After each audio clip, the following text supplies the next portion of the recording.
à tous, moi c'est Valérie. Et moi c'est David.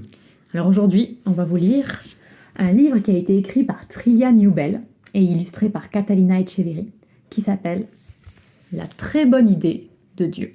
Et ce livre va nous expliquer pourquoi nos différences sont si belles. Allez, on s'installe bien comme il faut. Et c'est parti. La très bonne idée de Dieu. Au commencement, et même avant le commencement, Dieu a eu une très bonne idée. C'était une bien meilleure idée que les panneaux solaires, les cookies aux pépites de chocolat, le canon à eau, la télévision en couleur, les feux d'artifice, le radeau de sauvetage, les patins à roulettes, ou même la machine à rayons X. Dieu a eu l'idée de créer des gens. Beaucoup de gens. Beaucoup de gens très différents qui auraient tous du plaisir à l'aimer et qui auraient tous du plaisir à s'aimer les uns les autres. Ils seraient tous créés à son image. Ils seraient tous comme des petits miroirs qui reflèteraient l'image de Dieu. Et puisque Dieu est rempli d'amour, ils seraient eux aussi remplis d'amour. Alors Dieu s'est mis au travail. Il a créé un monde merveilleux pour que tous les gens y vivent. Puis, il a créé les premières personnes, un homme et une femme. Et il leur a dit « Soyez heureux, prenez plaisir à m'aimer et à vous aimer les uns les autres. Que votre grande famille remplisse toute la terre. Prenez soin de la terre et ayez du plaisir à le faire. » Dieu a continué à créer des gens. Ils étaient tous faits à son image. Ils étaient aussi tous très différents. Certains étaient des hommes et d'autres étaient des femmes. Certains aimaient lire et d'autres aimaient faire du vélo. Certains avaient la peau foncée et d'autres avaient la peau plus claire. Certains avaient des cheveux bouclés et d'autres avaient des cheveux raides. Nous vivons aujourd'hui dans le monde de Dieu. Nous sommes tous différents, mais nous sommes aussi tous pareils. Chaque personne que tu vois est différente de toi. Et en même temps, elle te ressemble aussi. Tu as parfois l'impression que les gens sont différents, qu'ils parlent une langue que tu ne parles pas et jouent à des jeux que tu ne connais pas. Mais ils sont tous faits à l'image de Dieu. Et c'est pour cela qu'ils ont tous une grande valeur. C'est ça, la très bonne idée de Dieu. Mais les gens ont complètement gâché la très bonne idée de Dieu. Les premières personnes que Dieu a créées ont choisi de ne pas aimer Dieu. Et cela s'appelle le péché. Et parce qu'elles ont choisi de ne pas aimer Dieu comme elles auraient dû l'aimer, elles ont oublié comment s'aimer les unes les autres comme elles auraient dû s'aimer. Nous sommes tous pareils. Nous choisissons de ne pas aimer Dieu. Nous sommes donc incapables de nous aimer les uns les autres comme il faudrait. Nous péchons. Parfois nous sommes méchants avec certaines personnes juste parce qu'elles sont différentes. Les gens se battent entre eux. Les gens sont méchants entre eux. Les gens se moquent les uns des autres. Et puisque nous avons complètement gâché la très bonne idée de Dieu, il n'est pas content de nous. À cause de notre péché, nous ne pouvons pas être ses amis. Nous ne pouvons pas avoir du plaisir à vivre avec lui. Nous avons besoin que Dieu nous pardonne d'avoir complètement gâché sa très bonne idée. C'est pareil pour tout le monde. Nous avons tous besoin du pardon de Dieu. Les gens qui aiment lire ont besoin d'être pardonnés et les gens qui aiment faire du vélo ont besoin d'être pardonnés. Les gens à la peau foncée ont besoin d'être pardonnés et les gens à la peau plus claire ont besoin d'être pardonnés. Les gens aux cheveux bouclés ont besoin d'être pardonnés et les gens aux cheveux raides ont besoin d'être pardonnés. Mais Dieu n'a pas été surpris quand les gens ont complètement gâché tout ce qu'il avait fait. Il a toujours eu un très bon plan pour sauver sa très bonne idée. Alors Dieu s'est mis au travail. Il est venu sur terre sous la forme d'une personne, Jésus. Jésus a aimé les gens qui étaient différents de lui. Il a aimé les gens que personne n'aimait. Ta foi t'a guéri. Je peux voir. Il a toujours pris plaisir à aimer les différentes personnes qu'il a rencontrées. Jésus nous a montré comment nous pouvons nous aussi trouver du plaisir à nous aimer les uns les autres. Mais les gens n'ont pas aimé Jésus. En fait, ils l'ont détesté. Ils l'ont fait mourir sur une croix. Mais cela faisait partie du plan de Dieu. Sur la croix, Jésus a pris tous nos péchés pour que nous soyons pardonnés. Jésus pardonne nos péchés. Jésus n'est pas resté mort, il est revenu à la vie, puis il est retourné vivre dans le ciel. Ensuite, il a donné son esprit aux hommes et aux femmes de la terre, pour les aider à l'aimer et à aimer tous ceux qui sont différents d'eux. Jésus nous aide à nous aimer les uns les autres. Un jour, Dieu finira de réaliser sa très bonne idée. Jésus reviendra et rendra à nouveau le monde parfait. Et tous ceux qui ont demandé à Jésus de les pardonner vivront dans ce monde avec toute leur langue et toutes leurs couleurs de peau différentes. Ils auront du plaisir à aimer Dieu et à s'aimer les uns les autres. Ils auront du plaisir à célébrer Dieu et à le remercier d'avoir eu une si bonne idée et d'avoir sauvé et fini de réaliser sa très bonne idée. Mais voici une très très bonne nouvelle au sujet de la très bonne idée de Dieu.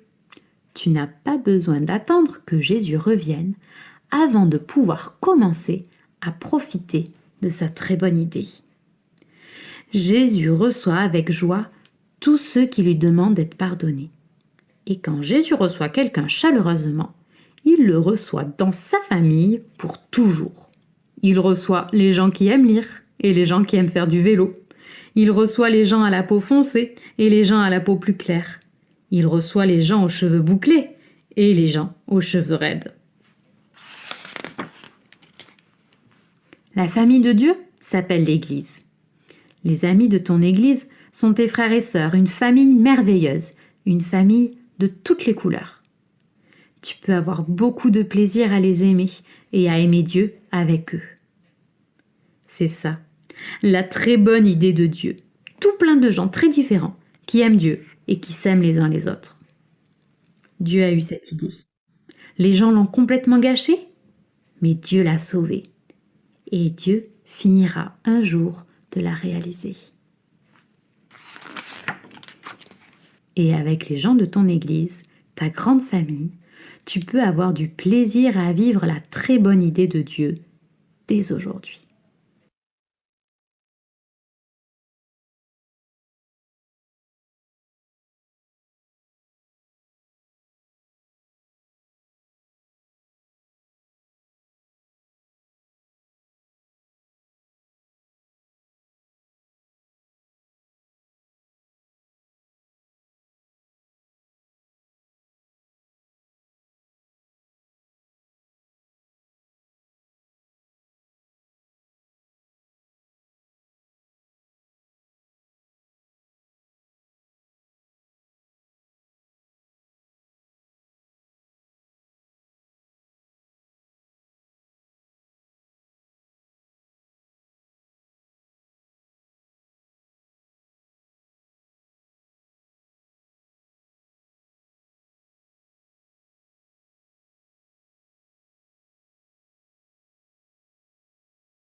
né de l'esprit est esprit. Ne t'étonne pas que je t'ai dit, il faut que vous naissiez de nouveau. Le vent souffle où il veut, et tu en entends le bruit, mais tu ne sais pas d'où il vient ni où il va. Il en est ainsi de quiconque est né de l'esprit. Nicodème reprit la parole. Comment cela peut-il se faire? Et Jésus lui répondit, tu es le docteur d'Israël et tu ne sais pas cela. En vérité, je te le dis, nous disons ce que nous savons et nous rendons témoignage de ce que nous avons vu, et vous ne recevez pas notre témoignage. Si vous ne croyez pas que je vous ai parlé des choses terrestres, comment croiriez-vous que je vous parlerai des choses célestes? Personne n'est monté au ciel, sinon celui qui est descendu du ciel, le Fils de l'homme qui est dans le ciel.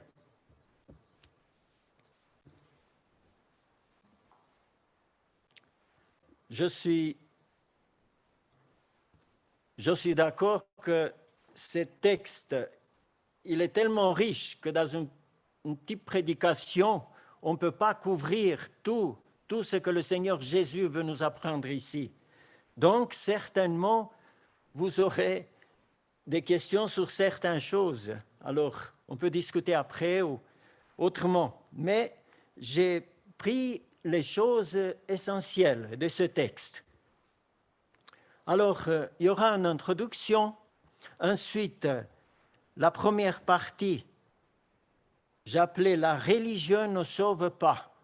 Deuxième partie, la nécessité absolue de la nouvelle naissance. La quatrième partie, le signe de la nouvelle naissance. Ensuite, il y aura une conclusion. Depuis certains temps, nous assistons à une accélération de l'histoire. Et le monde des siècles passés nous semble être très statique par rapport au nôtre. Aujourd'hui, notre monde nous semble très mouvant, ça bouge tout le temps.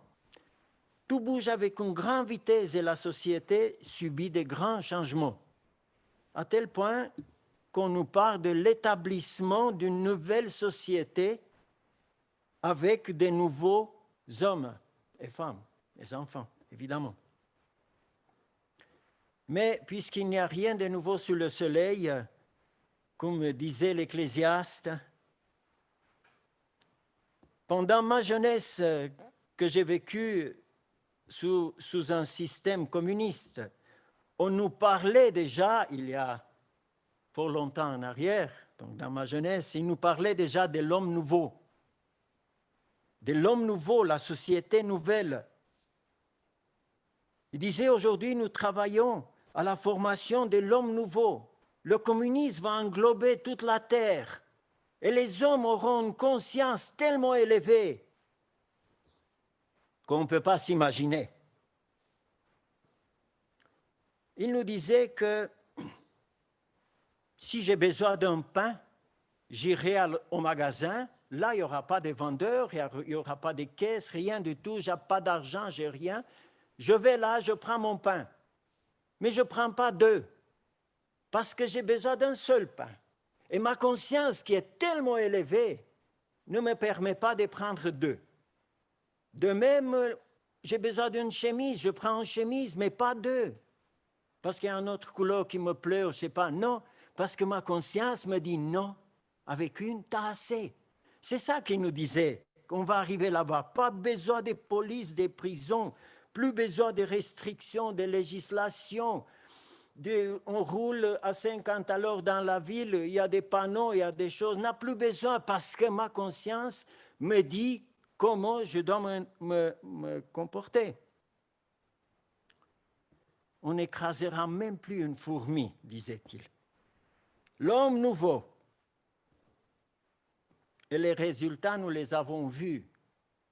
Avec leurs idées, l'homme nouveau n'était pas allé vers en haut, vers cette conscience extraordinaire, mais il était allé plutôt vers en bas. On a appris à mentir davantage, à voler davantage parce qu'on n'avait rien. Il nous disait que tout est à nous, alors on disait, bon, je prends ce que c'est à moi. Et l'homme nouveau, il a dégringolé vers en bas. Et aujourd'hui, il nous dit la même chose sur l'homme nouveau. Mais cet homme nouveau, si on regarde bien, si on lit la Bible, si on la comprend, va vers en bas. Notre société, nous voyons de nos yeux nos sociétés, elle est livrée à elle-même. Elle est comme un bateau sans gouvernail, sans boussole. Elle va à la dérive, la société. Pourquoi? Parce que, comme à l'époque de ma jeunesse, la société d'aujourd'hui ne veut plus de Dieu.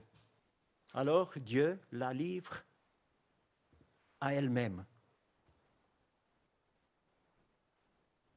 Maintenant, après cette introduction, on passe à la première partie, la religion ne sauve pas.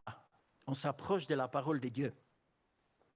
À cette époque, quand ce texte a été dit par le Seigneur Jésus-Christ, ou qu'il a été écrit par l'apôtre Jean, il y a 2000 ans en arrière, la religion d'Israël était la meilleure religion au monde. Le peuple d'Israël, il était le meilleur peuple au monde. Pas parce qu'ils étaient meilleurs, mais parce que c'est à eux que Dieu s'est révélé. C'est à eux que Dieu a donné les oracles. Il les a confiés à eux. Il leur a donné la loi, les sacrifices, le culte. Il a envoyé des prophètes, les patriarches, des rois selon son cœur. Dieu a fait même un lieu où il disait qu'il va habiter, le tabernacle. Ensuite, était le temple de Dieu où les gens venaient pour être devant Dieu, pour le rencontrer. Quel privilège il avait ce peuple. Eh bien, Nicodème était un docteur de cette religion. De cette religion. Et si quelqu'un aurait pu être sauvé par cette religion des œuvres, j'accentue, eh bien c'était lui. Il était le docteur d'Israël, pas un docteur. Ici, il y a un article défini. Il dit, il était le docteur d'Israël. Il était pharisien, c'est-à-dire prêtre de cette religion. Il enseignait aux autres pour que les autres trouvent le chemin de la vérité, le chemin de la vie. Il faisait partie du Sanhédrin. Eh bien, Sanhédrin, c'était le puissant conseil religieux et politique d'Israël. Il était probablement un homme honnête, un homme fidèle, qui respectait scrupuleusement la loi de sa religion. Mais évidemment, il n'arrivait pas à 100%, comme personne au monde, sauf le Seigneur Jésus-Christ. Il était plutôt un hyperlégaliste qui extériorisait sa religion. Il avait l'apparence de la piété, comme dit la parole de Dieu, comme disait le Seigneur Jésus-Christ, mais lui manquait l'essentiel. Et malgré sa position, ses connaissances, sa religiosité, ses diplômes, il n'était pas plus des royaumes de Dieu qu'une prostituée, qu'un piaget, collecteur d'impôts, ou qu'un brigand sur la croix. Son credo faisait appel à l'adhésion minutieuse à plus de 600 lois.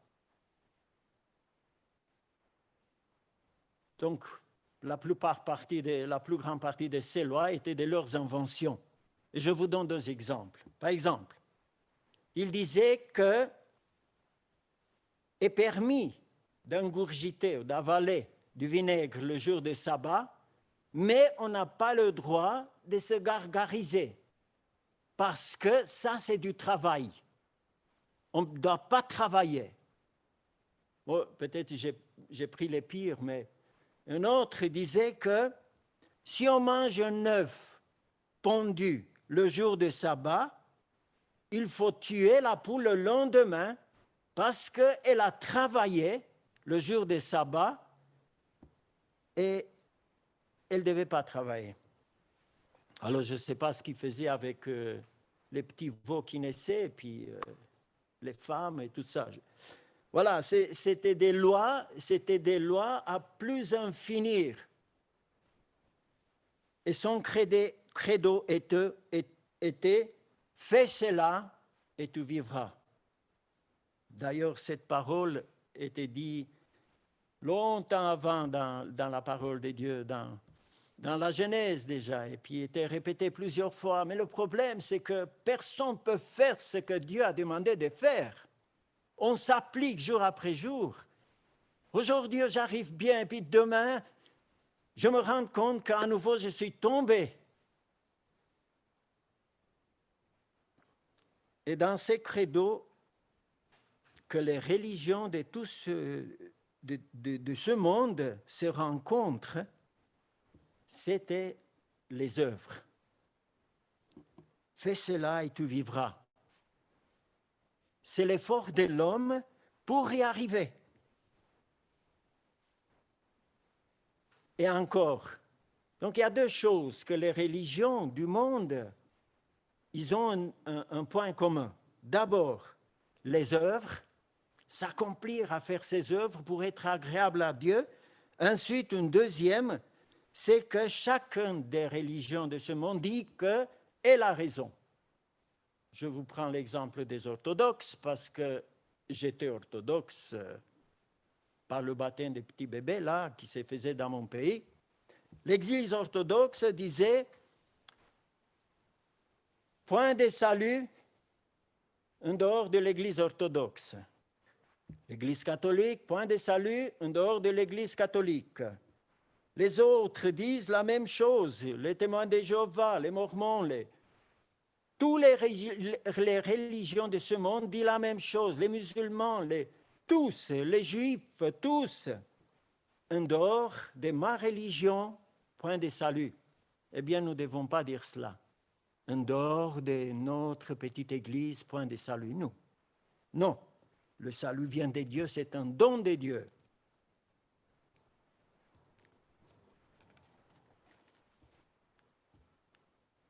Et les pharisiens étaient à tel point attachés à la loi et à leur religion stérile que lorsque le Seigneur Jésus-Christ vint pour offrir la grâce et le salut et la lumière et la vie éternelle aux pires pécheurs, les pharisiens ne le reçurent pas parce qu'ils ne se considéraient pas pécheurs.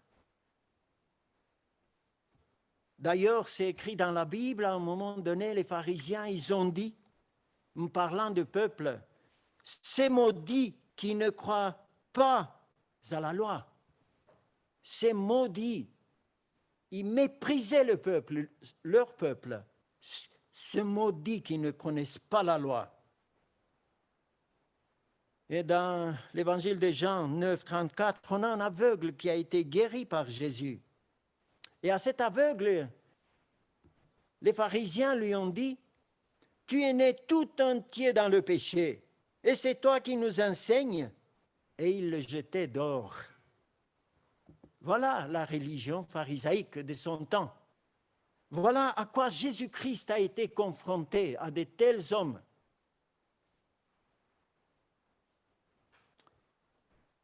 On parle à la deuxième partie, où on va venir davantage sur notre texte, la nécessité de la nouvelle naissance. C'est le ABC du christianisme.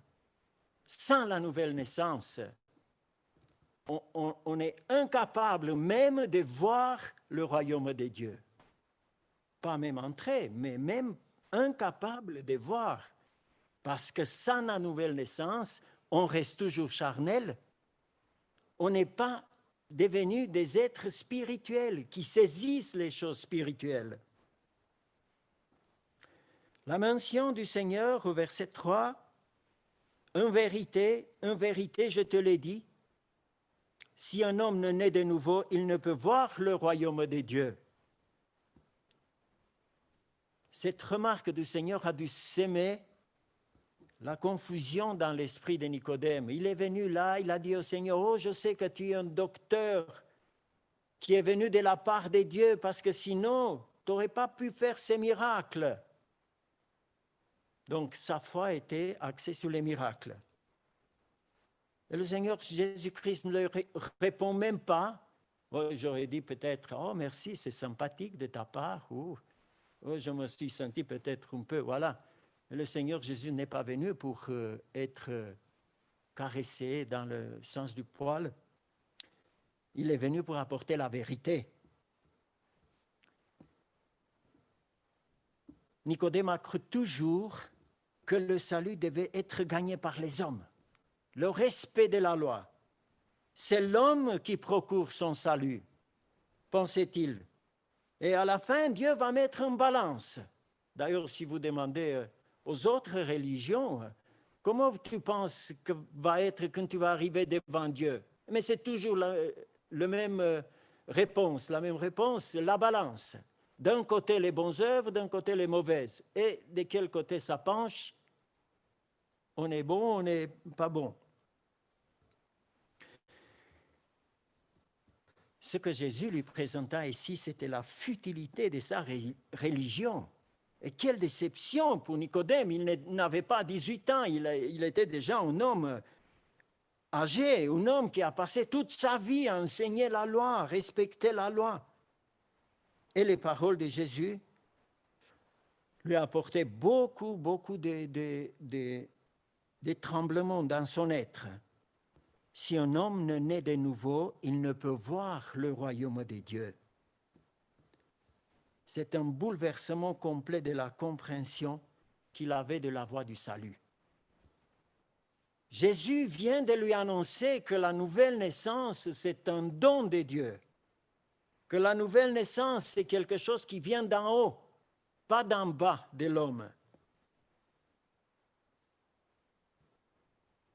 Après, Nicodème pose une question, verset 4. Il dit, « Comment un homme peut-il naître quand il est vieux? Peut-il une seconde fois entrer dans le sein de sa mère et naître? » Toujours, il n'a toujours pas compris, il est toujours dans le brouillard car il ne comprend pas. Est-ce qu'il le dit ça d'une manière ironique ou est-ce qu'il a dit ça parce qu'il était complètement bouleversé? On ne sait pas, mais Nicodème était quand même un homme qui cherchait la justice, un homme qui cherchait, son cœur cherchait. Donc, on suppose qu'il a dit ça parce qu'il ne savait plus. Il y a des commentateurs qui disent toutes sortes de choses, mais on prend ça dans le premier sens. Comment un homme peut-il naître quand il est vieux? Peut-il une seconde fois entrer dans le sein de sa mère et naître? Et Jésus lui donne une réponse dans laquelle il développe ce qu'il a dit dans le verset 3. Il dit, verset 5, en vérité, je te l'ai dit, si un homme ne naît d'eau et d'esprit, il ne peut entrer dans le royaume de Dieu. Nouveau détail. Et à la nouvelle question de Nicodème, du verset 9, Nicodème prit la parole. Il était toujours, il croyait pas toujours à ses oreilles. Verset 9, comment cela peut-il se faire?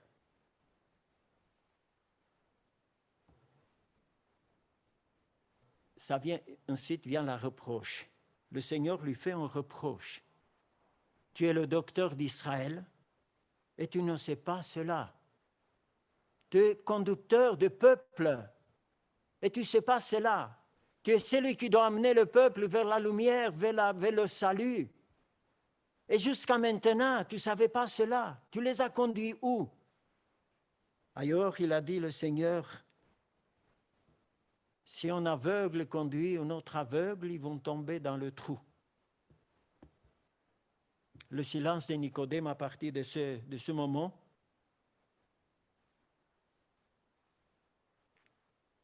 c'était humiliant pour lui. Il n'a plus rien dit. Lui, le docteur d'Israël, incapable de comprendre les Écritures, parce que le Seigneur lui dit, « Tu es le docteur d'Israël et tu ne sais pas cela ?» C'est-à-dire, tu avais la parole de Dieu jusqu'à où tu l'avais, l'Ancien Testament.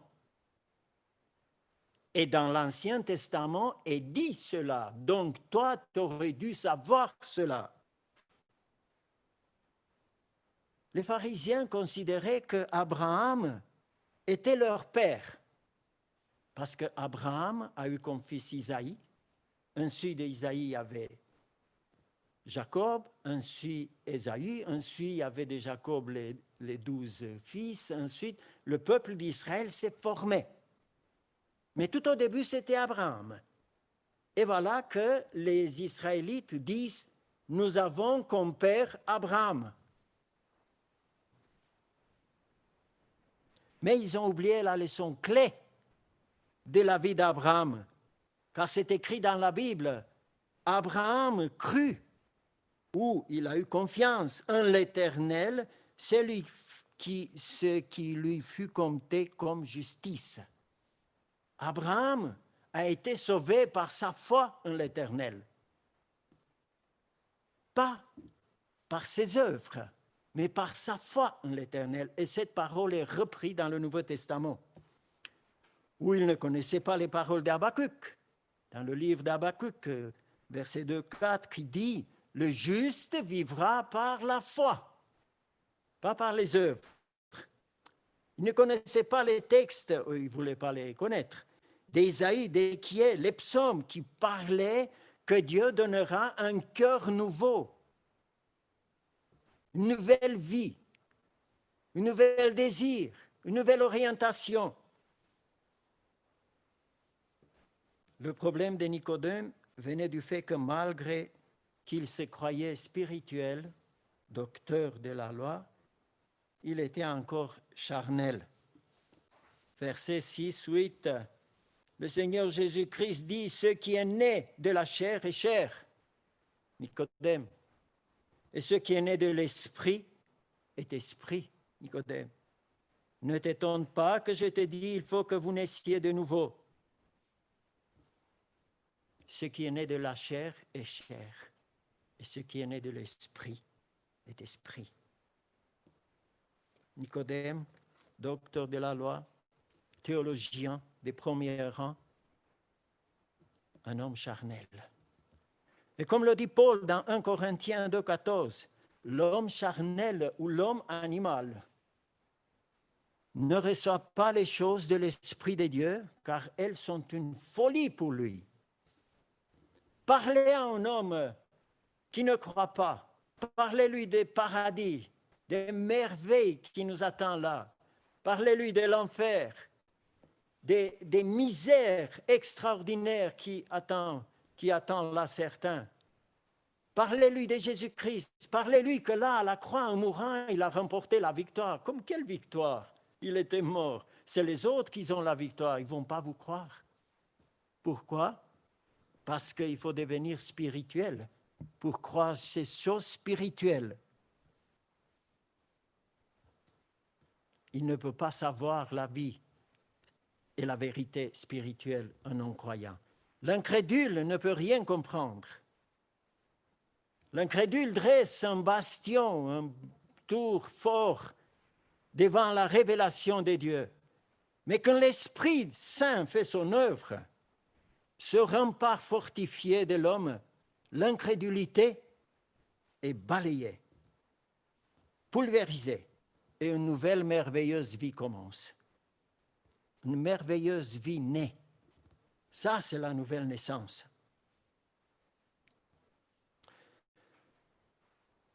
Parlons de quelques signes de la nouvelle naissance. Suis-je né de nouveau? Vous savez, plusieurs fois je me suis posé cette question dans ma vie, après ma conversion. Pourquoi? Parce que je voyais, comme disait l'apôtre Paul dans Romains, ce que je voulais faire, ce que j'ai aimé, je voulais faire selon cette nouvelle vie. Je ne le faisais pas. Et ce que j'ai haïssé, et voilà ce que je faisais. Malheur à moi, Alors, je me posais la question, est-ce que je suis vraiment né de nouveau? Ou c'est juste comme ça une peinture par-dessus l'ancien homme?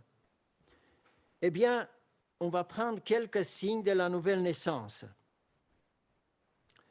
D'abord, la nouvelle naissance m'apporte la foi en Jésus-Christ. Avant, je ne croyais pas. Verset 14, on passe un peu plus loin de ce que nous avons lu. Il dit, « Et comme Moïse éleva le serpent dans le désert, il faut de même que le Fils de l'homme soit élevé afin que quiconque croit en lui ait la vie éternelle. » Quiconque croit en Jésus-Christ. Verset 16, « Car Dieu a tant aimé le monde qu'il a donné son Fils unique afin que quiconque croit en lui ne périsse pas, mais qu'il ait la vie éternelle. » Et le verset 18, « Celui qui croit en lui, en Jésus-Christ, n'est pas jugé, mais celui qui ne croit pas est déjà jugé parce qu'il n'a pas cru au nom du Fils unique de Dieu. » La nouvelle naissance m'a apporté la foi en Jésus-Christ. Et même si elle était petite, ouais, on n'attend pas d'un petit bébé qui naisse tout à coup escalader des montagnes, faire je sais pas moi, un match de football ou se mettre à l'internet. Non, il grandit gentiment. C'est comme ça aussi la foi, souvent. Souvent. Et ma foi, elle a grandi gentiment. À des autres, grandit plus vite. À des autres, un peu moins vite. Mais elle est. La foi en Jésus-Christ doit être. Sinon, on n'est pas né de nouveau, ça c'est clair. Avant la nouvelle naissance, je pars toujours à la première personne. Comme ça, tout le monde peut s'identifier. Oui. Avant la nouvelle naissance, je me voyais assez bon. J'étais un bon garçon. J'étais une bonne fille, sympathique. Et les choses spirituelles, pour moi, ça ne comptait pas. Je n'ai pas trop besoin. Mon équité, ma gentillesse, si Dieu existe, comme par hasard, mais quand je serai devant lui, certainement va regarder tout ce que j'ai fait du bien, donc à nouveau les œuvres, tout ce que j'ai fait du bien, comme je suis sympathique, comme je suis gentil avec les autres, comme je ne suis pas raciste, voilà, toutes ces choses-là. Et Jésus-Christ, pour moi, était quelque chose entre réel et légende. D'une part, je croyais que peut-être il a quand même existé, mais de l'autre part, je disais, mais c'est quand même une légende. Voilà, j'ai navigué par là. Je n'avais pas la foi en lui. Mais après la nouvelle naissance, j'ai commencé à me rendre compte de ma situation. De ma situation concernant le péché qui habitait dans mon cœur. Ma situation avec mes faiblesses. Parce qu'à ce moment-là, après la nouvelle naissance, l'Esprit Saint m'a apporté sa lumière. A apporté sa lumière et commencé à me montrer comment il est mon cœur. Il faisait une œuvre d'illumination et de nettoyage de mon cœur. La nouvelle naissance ouvre la compréhension des évangiles, de la parole de Dieu. Parce qu'on reçoit une nouvelle compréhension, intelligence spirituelle qui vient de Dieu. C'est clair, au début c'est petit, mais ça grandit, et on connaît de plus en plus, et on l'aime de plus en plus. Et nous désirons de plus en plus être semblables à Jésus-Christ. Ça, c'est après la nouvelle naissance. Parce que si je ne désire pas être semblable à Jésus-Christ, je n'ai pas reçu cette nouvelle naissance. Si je veux être semblable à tel acteur extraordinaire, ou à tel sportif extraordinaire, ou à tel politicien extraordinaire, ou je ne sais pas quoi, je n'ai pas la nouvelle naissance, parce que mon but, c'est d'être semblable à Jésus-Christ et à ceux qui sont avancés dans la foi, qui sont plus près de lui que moi.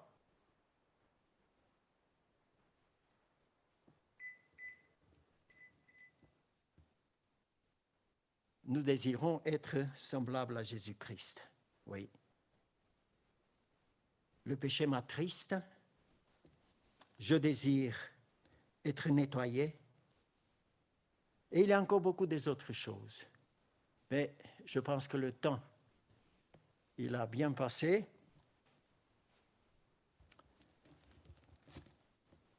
Si la nouvelle naissance est un don de Dieu, nous ne pouvons pas l'acheter.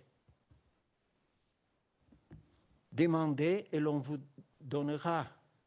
Cherchez et vous allez trouver. Frappez et on vous ouvrira, disait le Seigneur Jésus-Christ. Car celui qui demande reçoit, celui qui cherche trouve, et on ouvrira à celui qui frappe. Il n'y a pas d'autre solution. Mais il y a une manière de faire. Et je m'arrête ici. La manière de faire, c'est l'humilité et la repentance. L'humilité et la repentance.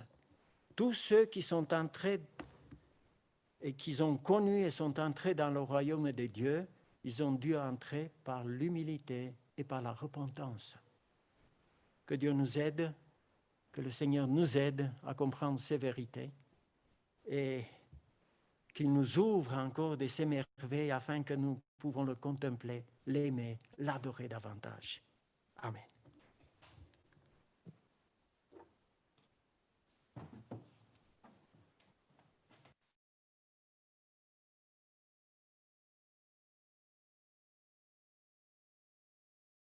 Émile, pour ce beau message qui nous rappelle des vérités tellement importantes pour nous de cette nécessité de la vie nouvelle pour appartenir à Dieu et faire partie de son peuple, de sa famille. J'aimerais prier pour terminer ce culte. Oui, Seigneur, nous te remercions pour ce temps de culte que tu nous as donné. Merci que nous avons pu te suivre ce qui a été dit, ce qui a été chanté, ce qui a été montré, Seigneur. Merci que tu nous donnes ces possibilités, même en temps qui n'est pas encore normal au niveau de cette épidémie. Nous sommes restreints dans nos activités et dans la communion fraternelle, mais tu nous donnes quand même de pouvoir vivre des choses fortes, des choses importantes avec toi et les uns avec les autres. Merci pour ces rappels que tu nous as donnés aujourd'hui, combien il est important de se tourner vers toi et de t'appartenir. Seigneur, merci d'être avec chacun d'entre nous pour toute cette semaine, le restant de cette journée. Il y a cette semaine que tu accompagnes chacun, que tu encourages chacun, que tu continues à appeler ceux qui sont dans les doutes, ceux qui ne sont pas à toi aussi, que tu continues à frapper à la porte de leur cœur afin qu'ils puissent un jour t'ouvrir selon ton temps, Seigneur. Et merci d'être avec nous et de nous accompagner aussi chacun à la maison. Et Seigneur, que nous puissions te prendre avec nous et continuer à méditer ces paroles que nous avons entendues. En Jésus-Christ, Amen. Alors, je vous souhaite à tous une bonne semaine et que le Seigneur vous bénisse richement pendant